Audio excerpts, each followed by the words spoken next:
পাইকা সাদা হয়ে গেছে, এখনো গুনাহ ছাড়তে পারি না। দাড়ি পাইকা সাদা হয়ে গেছে, এখনো গুনাহ ছাড়তে পারি না। কবে ছাড়বেন জিজ্ঞেস করি, কবে ছাড়বেন বলেন? মালিক যেন আমাকে আপনাকে ডেকে ডেকে সূরা হাদীদের মধ্যে বলছেন, আলাম ইয়ানিল্লাযীনা আমানু আন তাখশা কুলুবুহুম লিযিকরিল্লাহ। ওরে ইমানদার, আল্লাহর ভয়ে তোর অন্তরটা কেঁপে ওঠার সময় কি হয় নাই?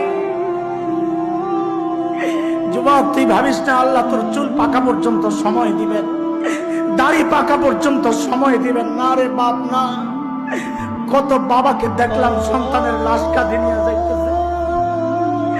আরে কে জানে কার মৃত্যু কখন চলে আসে? এই মজলিসেও এমন কেউ তো থাকতে পারে যার মৃত্যুর পরোয়ানা তার ঘরে